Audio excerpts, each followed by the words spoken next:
Hello' guys, এয়া হৈছে কদম গছৰ পুলি। এয়া মোৰ লগত আছে এখন চিপৰাং। এই গছকেইটা মই ভাল চেপ জেগাত এতিয়া ৰুৱেই ভাল হ'ব।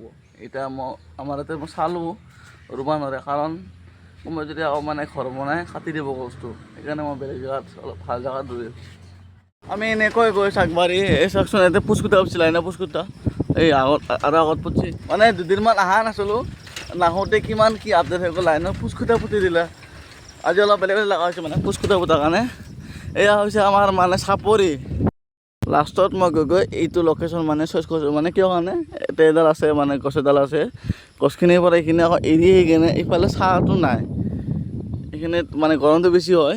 সেইকাৰণে এইখিনি জেগাত যদি মই ৰুলোঁ অলপ ছাঁ পৰিব। এইটোৰ বাদে মই এইখিনি জেগাত মানে চইচ কৰিলোঁ। এইখিনিত মানে গছপুলি ৰোৱাৰ আগত এইখিনি অলপ চাফা কৰি ল'ব লাগিব। এনেকৈ চাফা কৰি এইখিনি গাইজ ৰুদিম। এতিয়া বৰ্তমান মই গাঁটা খান্দি দিওঁ আৰু ফাইনেলি গাইজ আমাৰ গাঁটা খানা হৈ গ'ল।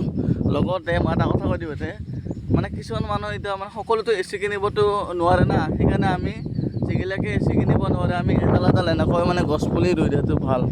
এনেকৈ এডাল এডাল মানে গছপুলি ৰুই দিয়াটো ভাল, কাৰণ কিয় এ চি কিনিব পাৰাও লগাব লাগে। বাছ কথাত কৈছোঁ আৰু গছপুলি ৰুলেতো নহ'ব না, আমি পানী দিব লাগিব। এতিয়া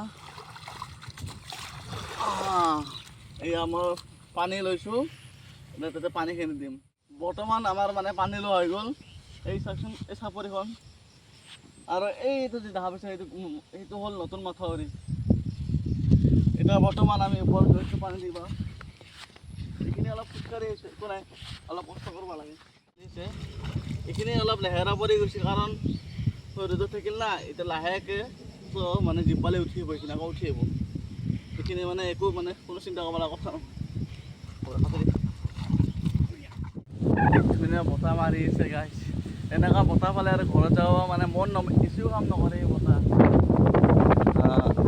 কি ধুনীয়া বতাহ চাওক। ইয়াতে মানে এজন মানুহে মানে মোক মানে ক'লে গছপুলিগিলা বোলে ৰুই কিন্তু মানে কিছুমানে বোলে মানে কাটি দিয়ে। মানে কিয় কাটে সেইটো একদম মানে বেয়া কথা, কাৰণ কিয় যদি ৰুব নোৱাৰে মানে কাটিব নালাগে, সেইটোৱে কথা।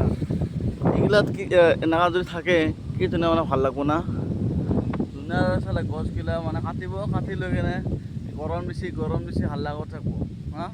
সেইকাৰণে গছ যদি ৰুব নোৱাৰা মানে কাটিবও নালাগে। নতুন চাফা কৰি আছিলোঁ কালি, মানে ফাইনেলি অলপ চাফা অলপ নাই, গোটেইখিনি প্ৰায় হৈয়ে গৈছে। এতিয়া এই গডৰেজটো হটাব লাগিব। এই কাঠখিনি বেলেগৰ দেই, পিছফালে কাম চলি আছে, সিহঁতৰ এইখিনি মানে হটাব লাগিব। আৰু লগতে এতিয়া ইটা আছে, ইটাখিনি হটাব লাগিব। বাকী কালি মই গোটেইখিনি প্ৰায় কৰিছোঁ।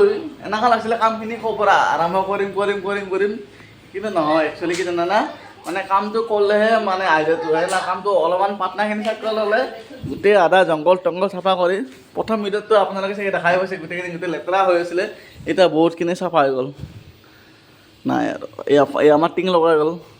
এতিয়া এই মুধাটো এতিয়া মাৰিব লাগিব, কিবা দিম আৰু কি দিব দেখা যাব। আৰু এইটো পাকঘৰ, এই পাকঘৰটো চাফা কৰিব আছে। সেই পাকঘৰটো চাফা কৰোঁ, খালি টিংখিনি গুচালেই হ'ল, বাকী বেলেগ কাম নাই। আৰু এতিয়া অলপ মানে কণে মাটি পেলাব লাগিব, মাটি পেলাই কেনে অলপ ধুমুচ দি কেনে মানে মুচি দিব লাগিব। ফাইনেলি আমাৰ ইটা জাপা হৈ গ'ল।